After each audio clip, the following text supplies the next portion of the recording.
Thanks, Wazza. And now for something a little heavier. Custom bikes. Well, it's the only bike category out there where size matters. The bigger, the better. But then again, they do originate in the good old US of A, where size means everything.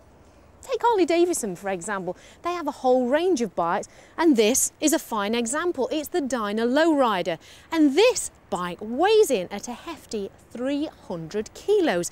Now, you really wouldn't want to get the side stand wrong on that, would you? Especially outside the wine bar on a sunny afternoon. The bike, like the rest of the Harley range, is powered by the newish Evo motor.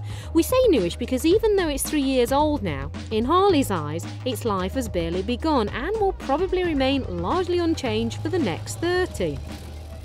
Technology, well, who cares about that? You don't buy a Harley for its modern advances. You buy it because it's a Harley. It's the name, the lifestyle, the dream, you know, sun on your face and wind in your hair. And when you've learned to live with that, you can put up with the bike's inadequacies, and you may even grow to love it, especially if you like being looked at. Jump aboard the Low Rider and you're immediately aware of how the bike got its name. You see, I can get both my feet planted firmly on the terra firma, and that really makes a refreshing change. Now, we know what Harleys are all about, so let's fire up that huge 1450cc engine. And those two pistons are moving up and down in what appears to be slow motion. But it sounds the biz, and it feels like there's an earthquake about to take place.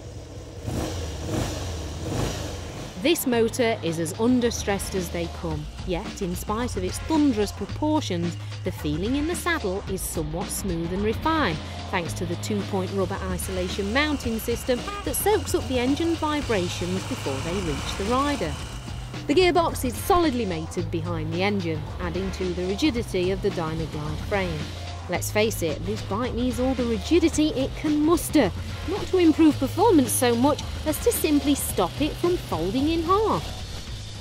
Well, there's no getting away from the fact that Harleys are as popular now as they always have been, and 2003 is a special year for them as they celebrate 100 years of bikes in the making. So if you are thinking of treating yourself to one, I suggest you get your name down on that waiting list, as this model wears the centenary badge to make you feel that little bit more special.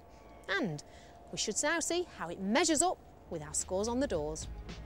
Performance, the bike is halfway there, earning itself 5 out of 10.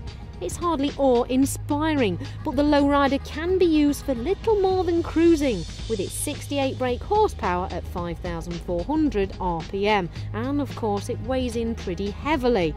As for comfort, well, taller riders will find the bike akin to lying in bed. Only the V-twin throb will prevent you from sleeping, and it earns itself 7 out of 10.